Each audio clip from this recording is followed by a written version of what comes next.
सुप्रभात, good morning. सीधा सौदा के आज के टॉप 20 के आज के इस फ्राइडे सेशन में आपका स्वागत है। आज के इस ऑल इंपॉर्टेंट फ्राइडे के कारोबारी सत्र के लिए कौन कौन से इंटरेस्टिंग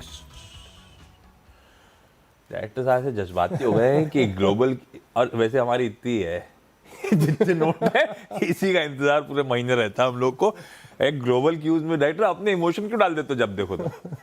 और थोड़े तो दिखाने के लिए तो नोट थोड़े ज्यादा रख देते, इज्जत तो रख देते थोड़ी सी। खैर ठीक है, ग्लोब के क्यूज फ्राइडे के लिए ठीक ठाक है। यूएस में कल प्रेशर था पर आज फ्यूचर्स उभर रहे हैं, क्योंकि अच्छी बात यह है कि अगर आप मानते हो कि यूएस में बड़ी लॉपसाइडेड, हाँ बिल्कुल यूएस के मार्केट लॉपसाइडेड में है। कुछ चुनिंदा कंपनीज वो भी एआई ड्रिवन वैल्यूएशंस खींचे चली जा रही है, पर अब क्या सच का सामना है, रिजल्ट्स आ रहे हैं और वो कंपनीज दरअसल ना सिर्फ केपेक्स कर रही हैं बल्कि फाइनेंशियल्स के फ्रंट पे डिलीवर भी कर रही हैं, तो अपने वैल्यूएशंस को जस्टिफाई कर रही है। इससे कॉन्फिडेंस बढ़ रहा है, तो करेक्ट हुआ मार्केट। आज सुबह फ्यूचर्स के तौर पे उभर रहा है क्योंकि किसी अमेजॉन वगैरह के नंबर्स आए और अच्छे नंबर्स फिर से आए। कल भी जब मैं सुबह मेंशन करता अच्छे नंबर्स चल रहे थे। यूएस में अच्छा हैंडओवर चल रहा है, ग्लोब का हैंडओवर ठीक है, गिफ्ट निफ्टी फ्लैट है। भाई साहब आपका मूड कैसा और शुरुआती खिलाड़ी कौन से है? मूड तो बेहतर है। कल थोड़ी सी प्रॉफिट बुकिंग देखने को मिल गई थी और हम चर्चा भी कर रहे थे कि रेजिस्टेंस के पास बंद हुआ, हो सकता है कि थोड़ा सा मार्केट फिसल जाए, और बिल्कुल वैसा ही देखने को मिला।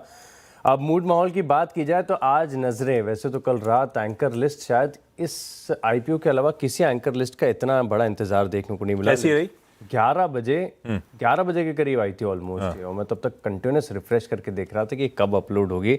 लंबी लिस्ट थी, कुछ नाम ऐसे भी हैं जो नहीं है, और वहां पर अगर आप देखें तो काफी लोग सराहना कर रहे हैं जिनका नाम नहीं है, लेकिन बाकी सबने अगर आप देखें तो थोड़ा थोड़ा सबने लिया है, सबने लिया। आप रिटेल कुछ भी कॉल ले लो, ले दे के आप रिटेल का पैसा तो जाना ही है म्यूचुअल फंड्स के through. Mutual fund flush and liquidity से उनको मौका मिलता है एक साथ डालने का। खैर हाँ, तो बात करें स्टॉक्स के एक्शन की तो बहुत लंबी लिस्ट है जहां पर आपको नतीजों का इम्पैक्ट देखने को मिलेगा। तो मैं शुरुआत कर लेता हूं सबसे पहले, और जो स्टॉक मेरे पास पहले है वो है गॉडफ्रे फिलिप्स। यहां पर आप नजर रख के चल सकते हैं।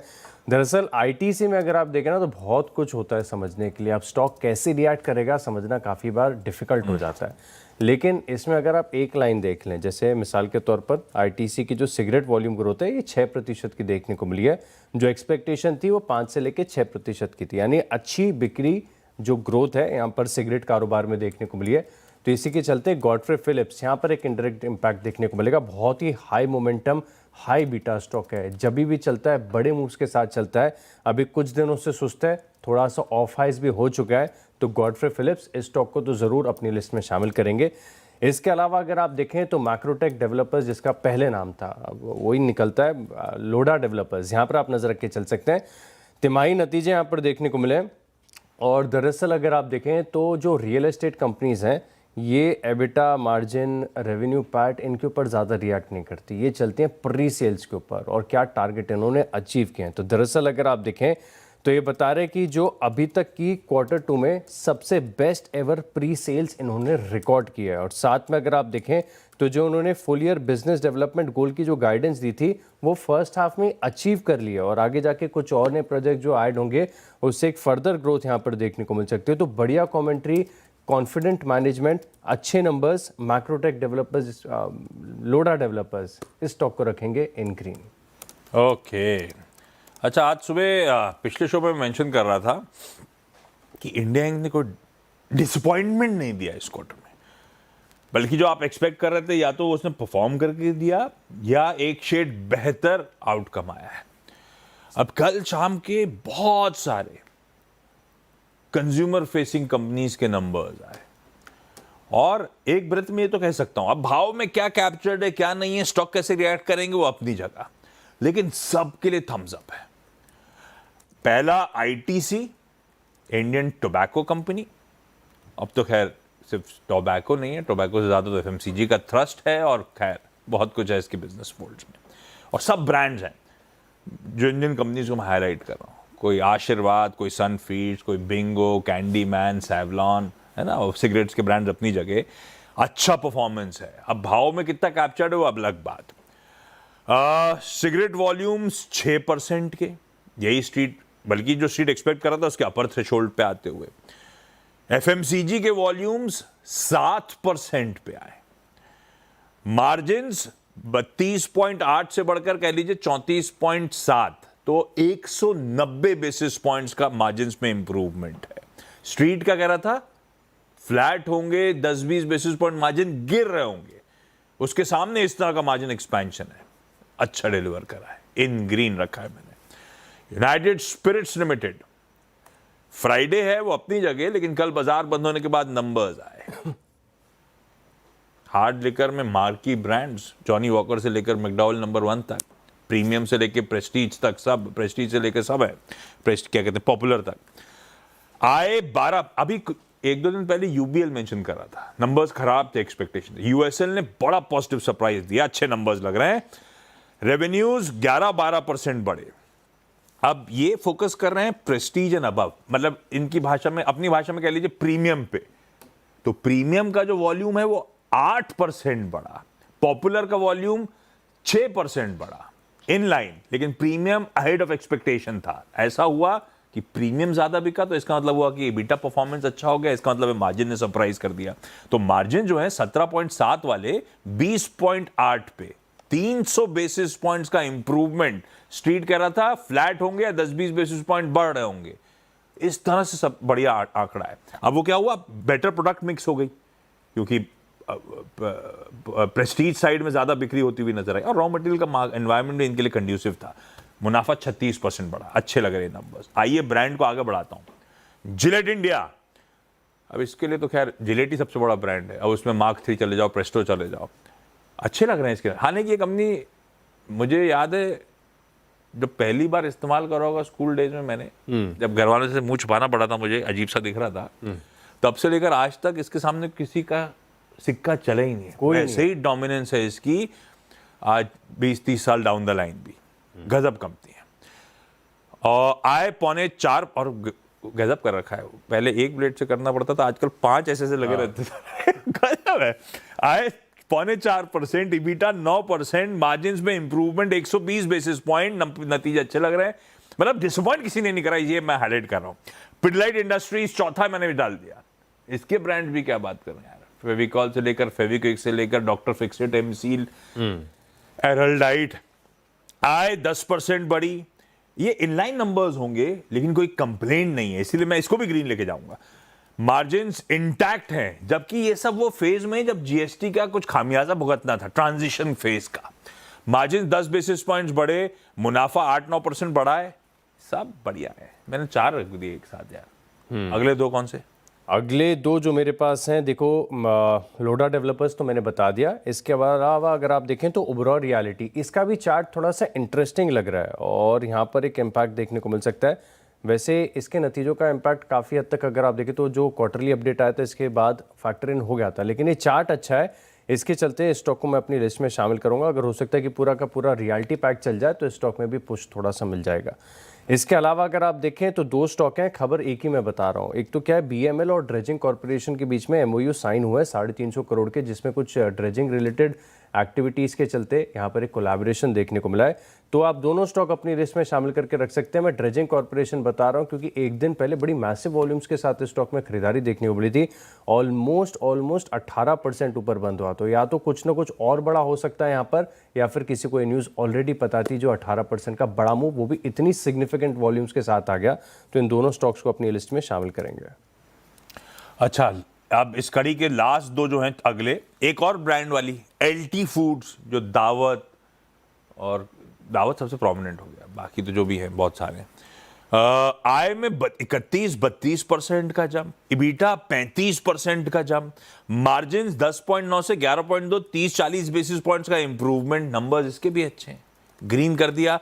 और फिर इन सबसे बाहर निकल के एक नवीन फ्लोरिन इंटरनेशनल, मैंने साल दर साल देखा, मैंने क्यू ऑन क्यू टटोला, नंबर्स नवीन फ्लोरिन के अच्छे हैं।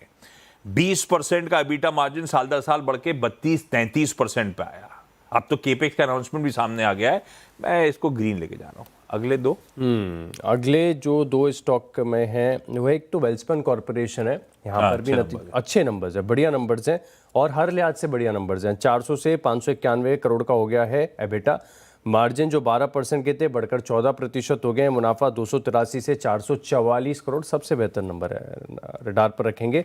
इसके अलावा अगर आप देखें तो कैनरा बैंक, यहाँ पर भी आप नजर रख के चलेंगे। आज इस स्टॉक को इन रेड लेके चल रहा हूँ, लगातार बड़ी तेजी में स्टॉक रहा है और बहुत ही सही समय पर, जब पहली बार इसने 2010 के लेवल्स को टच किया था, तभी इस शो में हमने डिस्कस करके बताया था कि मल्टी ईयर ब्रेकआउट है, ये स्टॉक चलेगा यहाँ से, और काफ़ी अच्छे गेंस वहाँ से देखने को मिले। अब आप समझिए कि कल नतीजे आए थे, अब नतीजों की बारीकी अगर आप देखें तो इसमें पता चल रहा है कि जो नेट इंटरेस्ट इनकम अनुमान से बेहतर देखने को मिली थी। दरअसल अगर आप देखें तो कुछ आईटी रिफंड्स मिले थे इस बैंक को, उसके ऊपर जो इंटरेस्ट इनकम हुई है उसका एक इम्पैक्ट यहाँ पर देखने को मिला है। और अगर आप उस चीज़ को एडजस्ट करके देखेंगे तो जो प्री प्रोविजनिंग ऑपरेटिंग प्रॉफिट यानी बैंक का कामकाजी मुनाफा जो है, ये अनुमान से कम देखने को मिला है। और साथ में अगर आप देखें तो जो प्रॉफिटेबिलिटी को लेकर कंसर्न्स बने हुए हैं वो पहले भी क्वार्टर्स में थे, अभी भी बरकरार देखने को मिले। तो और स्टॉक ऑलरेडी इतना चल चुका है, तो सेफर साइड इस स्टॉक को, कैनरा बैंक को इस बार पहली बार इन रेड लेके चल रहा हूँ। 6 पूरे, क्विकली छोटा सा ब्रेक, उस पार अगले 4 पे और बातचीत।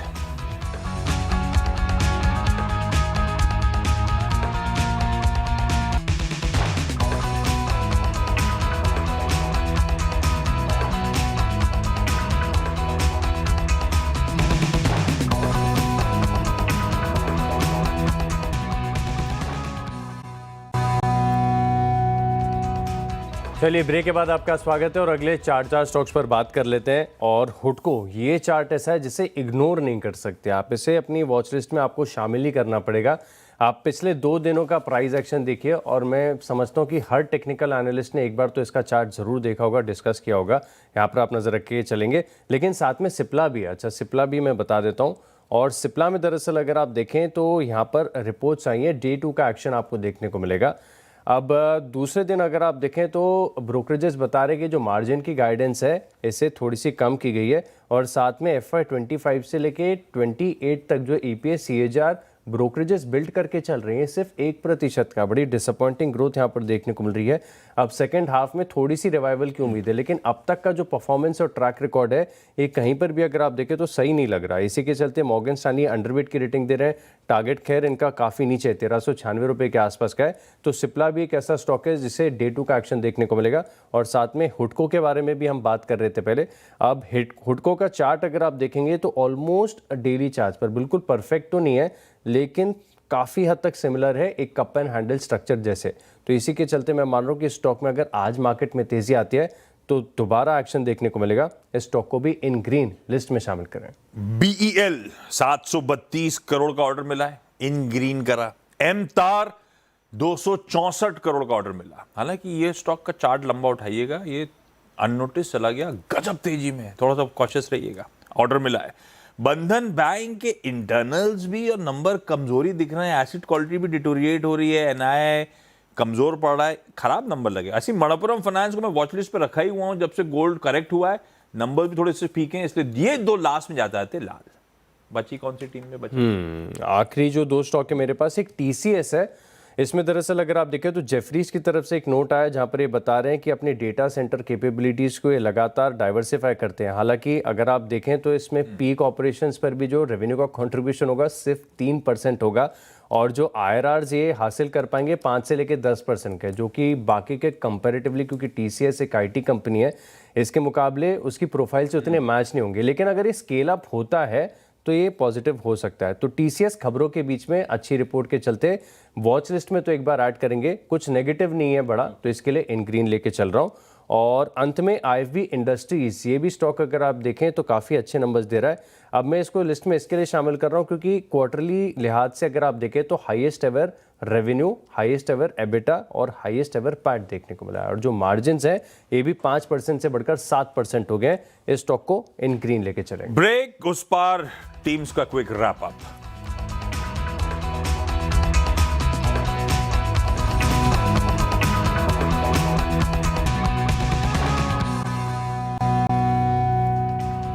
चलिए ब्रेक के बाद आपका स्वागत है और अब 20 स्टॉक का रिकैप देख लेते हैं। सबसे पहले गॉडफ्रे फिलिप्स, यहाँ पर ITC की जो सिगरेट ग्रोथ है इसका एक असर देखने को मिलेगा। मैक्रोटेक डेवलपर्स यानी लोढ़ा डेवलपर्स, यहाँ पर आप नजर रख के चलेंगे।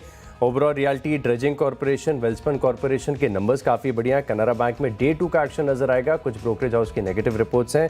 सिप्ला पर भी नजर रखेंगे। हुडको का टेक्निकल स्ट्रक्चर बहुत बढ़िया है। TCS और IFB इंडस्ट्रीज, इन स्टॉक को भी लिस्ट में शामिल करें। परफेक्ट, इसमें 10 और जोड़ दीजिए जो आज रडार पे रख सकते हैं। अब ज्यादातर तो वो खैर वो रिजल्ट्स हैं और कुछ ऐसे ही इनलाइन है, लेकिन अच्छे लगे तो इन ग्रीन कर दिया मैंने। आप लोग स्टॉक की चाल देखिएगा दिन के दौरान।